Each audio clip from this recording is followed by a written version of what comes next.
उन्होंने साफ तौर से बोल दिया कि ये ब्राह्मण के शादी में ये नीच कुल का जो व्यक्ति है ये क्या कर रहा है, हमारा शादी को जो क्या कर रहा है ये अपवित्र कर रहा है। यहाँ पे 65 साल के भी व्यक्ति 15 और 20 साल के महिलाओं के साथ शादी करता है और 5 साल के बाद वो तुरंत मर जाता है और फिर वो जो महिला जो है वो जब बच जाती है तो विधवा। एक हाथ को मोमबत्ती से जला के देख लीजिएगा कितना दर्द होता है। फिर वो जो महिला जो है जो अपने पति के चिता पर साथ में जीवित है और उसको जब जलाया जाता होगा तो कितना उसको दर्द होता होगा। जो बहुत सारा चीज अगर जो लूटा है हमसे छीना भी है तो बहुत सारा कुछ दिया हुआ ही।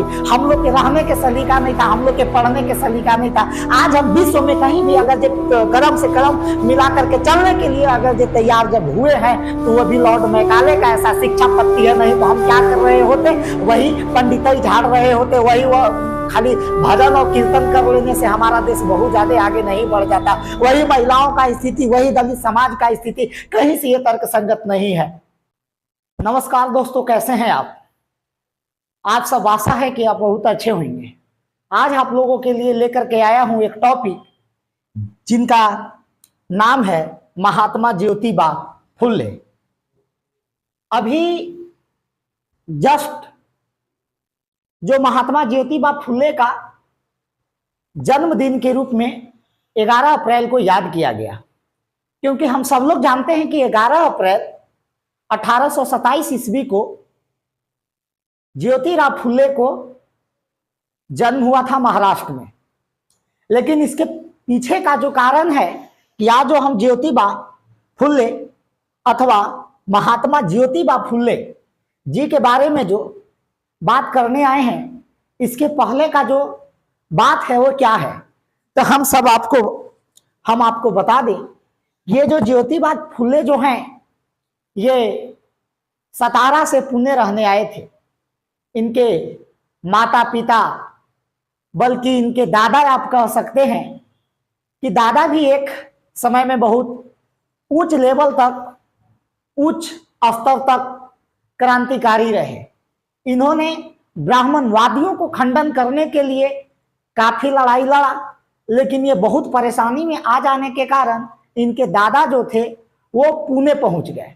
और यही पुणे कहे तो महाराष्ट्र में 11 अप्रैल 1827 को जन्म होता है ज्योतिबा फुले का। ज्योतिबा फुले अगर जो मूल रूप से बात किया जाए तो ये माली जात में आते हैं। माली आप सबको पता होगा कि वो यही माली है जो माली फूल बनाने का काम करता है, जिनको उस समय शूद्र वर्ग में रखा जाता था। उस समय तो आपको पता ही होगा कि किस तरह से हमारे दलित समाज के कम आंका जाता था। आपको जान करके ये हैरानी नहीं होगी, क्योंकि सबको पता है कि किस तरह से सामंतवादियों ने, किस तरह से ब्राह्मणवादियों ने, किस तरह से पुरोहितवादियों ने, किस तरह से धार्मिक बात को लेकर के कई प्रकार के पाखंडियों ने इनका दमन किया। आपको ये बात भी जान करके कतई हैरानी नहीं होगी कि किस तरह से हमारे दलित वर्ग को समाज में सामने से, मुंह के सामने एक बर्तन रख दिया जाता था और उनके पीठ से या कमर के पास से एक ऐसा झाड़ू की तरह एक कुछ झाड़ी लगा दिया जाता था, जिसके कारण वो जब चलते तो उनका पांव से कोई जमीन, उच्च वर्ग के जो भी थे वे लोग का जमीन उनके पैर से दूषित ना हो जाए। इसलिए क्या करते थे कि ये लोग उनके पीछे झाड़ू जैसा सामग्री बांध देते थे, वो कहीं थूक ना दे जिससे जमीन दूषित हो जाए। इसलिए वे क्या करते थे कि सामने बर्तन लगा देते थे, सामने बर्तन बांध देते थे। उन्हें पानी पीने का अधिकार नहीं था, उन्हें मंदिर में जाकर के पूजा करने का अधिकार नहीं था, उन्हें पढ़ने का अधिकार नहीं था। आज हम जो ज्योतिबा फुले के बारे में जो बात करने जा रहे हैं, इन्हें कहा जाता है कि महिला शिक्षा का अग्रदूत रहे। आज जो महिला लोग हम देखते हैं कि आज एक से एक महिला लोग पढ़ करके और आज बुलंदी के ऊंचाइयों तक जो जा रहे हैं, किन्हीं का अगर ये श्रेय जाता है तो जाता है इनका एवं इनके पत्नी सावित्रीबाई फुले का। ज्योतिबा फूले किसी तरह से गरीबी में रहे और किसी तरह से ये जो हमारा जो समाज जो था, जो अपने आप को बहुत अच्छा कहता था, ये सामंतवादी व्यवस्था, ये ब्राह्मणवादी व्यवस्था जो सबको क्या करता था कि दबाने का हमेशा काम करता था, ये ज्योतिबा फूले को भी दबाया। ज्योतिबा फूले को भी पढ़ने की अनुमति नहीं थी। किसी तरह से उनका पिताजी ही ने घर में उनको पढ़ाए लिखाए, 6th-7th क्लास में गए तो उन्हें स्कूल में भी पढ़ने का अनुमति नहीं मिला, क्योंकि उस समय तो जानते हैं कि स्कूल में भी दलित वर्ग को पढ़ने के लिए, या शूद्र वर्ग आप कह सकते हैं, उनको पढ़ने के लिए किसी प्रकार से कोई अनुमति नहीं थी। जब इन्होंने 7-8 क्लास में स्कूल में कुछ दिन के लिए ही गए तो इनको समझ में आया कि किस तरह से जो है ये जातिवाद का जहर जो है वो पूरा समाज में फैला हुआ है। और धीरे धीरे धीरे धीरे इनका बौद्धिक विकास होने लगा। 1840 ईस्वी में जैसे उस समय 14-15 साल की उम्र तक शादी कर दिया जाता था, इनका भी 1840 ईस्वी में शादी कर दिया गया सावित्रीबाई फूले के साथ। और फिर धीरे धीरे इन्होंने बहुत सारा अपने घर पर ही रह करके किताबों का अध्ययन किया। इन्होंने बहुत सारे किताबों का अध्ययन किया जिसमें लगभग हर कुछ का चिंतन किया। गीता को एक एक पेज पढ़ करके रख दिए। इन्होंने कुरान को पढ़ा, इन्होंने बाइबिल को पढ़ा, इन्होंने क्या बोलते हैं कि अंग्रेजों के भी कई किताबों को पढ़ा, इन्होंने कई विद्वानों के भी किताबों को पढ़ा। पढ़ने के बाद उनको ये चीज जरूर समझ में आया कि किसी प्रकार का ना ही कुरान पर और ना ही बाइबिल पर और ना ही अन्य बौद्धिक विकास करने वाले जो पुस्तक है उन पर किसी का कोई प्रतिबंध नहीं है। फिर हिंदू धर्म में जो है वो जो कुछ किताबें, जो धार्मिक ग्रंथ जो है, धार्मिक किताब है, इन पर सिर्फ हमारे पुरोहित, पाखंडियों और ब्राह्मण का ही क्यों इस पर अधिकार है, इनको समझ में नहीं आया। ये बात से उन्होंने, उनके मन में एक चिंगारी फूटा और वो ज्वाला बनते देर नहीं लगा और ये पूरा तरह से खंडन करने लगे हर बात को। और महिलाओं को शिक्षा देने के लिए इन्होंने पहली पाठशाला, कन्या पाठशाला के नाम से जाना जाता है, पुणे में स्थापना किया। इन्होंने अपने ही घर पे रहकर सबसे पहले महिला शिक्षा देने के लिए अपना ही पत्नी सावित्रीबाई फूले को पढ़ाया। और यही सावित्रीबाई फूले जो थे वो कहा कि लड़कियों को जाकर के, बच्चियों को जाकर के शिक्षा देने का सबसे पहला काम किया कि भारत का पहली महिला शिक्षिका जो रही, इनका पत्नी ज्योतिबा फूले के पत्नी सावित्रीबाई फूले रही। ज्योतिबा फूले को इस बात से भी लेकर के बहुत गहरा चोट लगा कि इन्हीं का एक मित्र हुआ करते थे ब्राह्मण, और ये जो है अपने मित्र के शादी में जब साथ साथ चल रहे थे तो जहां पे बारात पहुंचा था वो तनिक भी जो ब्राह्मण लोग को इनको देख करके अच्छा नहीं लग रहा था। उन्होंने साफ तौर से बोल दिया कि ये ब्राह्मण के शादी में ये नीच कुल का जो व्यक्ति है ये क्या कर रहा है, हमारा शादी को जो क्या कर रहा है, ये अपवित्र कर रहा है। इनका हर ये जो छोटा छोटा बात जो था वो दिमाग में क्या कर रहा था, कौन रहा था।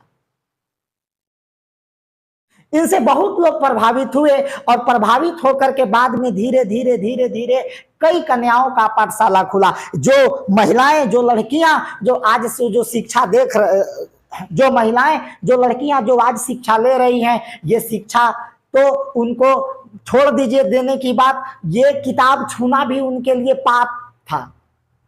चार दीवारी के अंदर ही पैक रहते थे, न कहीं घर से आना है न जाना है। उनका सिर्फ एक ही काम था, घर में रहो, चौका बर्तन करो, और किसी प्रकार का कोई कार्य नहीं था। भीमराव अंबेडकर को हम अगर जब बात करें तो एक अंग्रेज व्यक्ति एक बार बोले कि तुम्हारा भारत वाकई में सोने की चिड़िया है, वाकई में तुम्हारा भारत बहुत खूबसूरत है, लेकिन यहाँ के लोग जो है वो बहुत बदसूरत हैं, यहाँ के लोग जो है वो बहुत गंदे हैं, क्योंकि यहाँ पे बहुत सारा पाखंडवाद चलता है, यहाँ पे सती प्रथा जैसे चलता है, तो यहाँ पे विधवाओं का जो है वो विवाह नहीं होता है, तो यहाँ पे 65 साल के भी व्यक्ति 15 और 20 साल के महिलाओं के साथ शादी करता है और 5 साल के बाद वो तुरंत मर जाता है, और फिर वो जो महिला जो है वो जब बच जाती है तो वो विधवा, और वो विधवा महिलाओं को चाहे तो बाल छिलवा दिया जाता है, बाल छिलवा करके मुंडन कर दिया जाता है, तो सफेद साड़ी धारण करने पर मजबूर कर दिया जाता है। ये बात समझा रहे थे कि तुम्हारा देश यही फीचर के चलते, तुम्हारा देश यही सिद्धांत के चलते जो है वो गलत है। ये जो विधवाएं महिलाएं जो होती थी, इन्हें चाहे कोई भी, ये ऐसा नहीं है कि ये जो सिस्टम जो था, ये जो नियम जो था, ये सिर्फ नीच जाति के महिलाओं के साथ था, हर वर्ग के महिलाओं के साथ था कि सती होना है। और आपको लगता है, तभी एक हाथ को मोमबत्ती से जला के देख लीजिएगा कितना दर्द होता है। फिर वो जो महिला जो है, जो अपने पति के चिता पर साथ में जीवित है, और उसको जब जलाया जाता होगा तो कितना उसको दर्द होता होगा, हम लोग फील नहीं कर सकते हैं। और ये जो अपने आप को जो पुरुष समाज जो कहता है कि हम बहुत शक्तिशाली हैं, हम बहुत पराक्रमी हैं, कभी एक मोमबत्ती से एक थोड़ा अपना हाथ ही खुद जला के देख लेना, उसके बाद उसका दर्द क्या होता होगा, जो सती अपने आप को सती कर ले रही थी। ये हमारे समाज के ठेकेदारों ने हमारे स्त्रियों को, हमारे महिलाओं को किस तरह से जो है जीवन जीने पर मजबूर किया। बाद में यही जो विधवा महिलाओं जो होती थी, ये विधवा महिलाओं के साथ ये शारीरिक संबंध बनाते थे, और जब ये गर्भवती हो जाती थी तो इन्हें क्या किया जाता था, यही वर्ग के द्वारा उन्हें मारा पीटा जाता था, और बाद में गर्भपात तक करा दिया जाता था। हर एंगल से उनको मजबूर किया जाता था।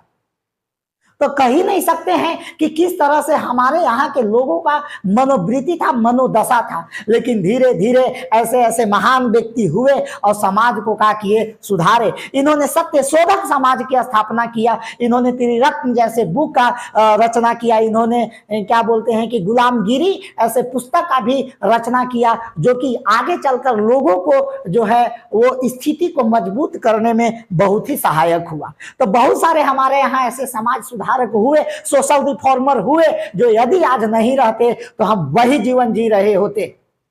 आपको क्या लगता है, हम लोग के आज भले बताया जाता है कि लॉर्ड मैकाले जो था वो हम लोग के यहाँ अंग्रेजी शिक्षा पत्ती ला करके हम लोग को क्या किया कि कमजोर बनाया।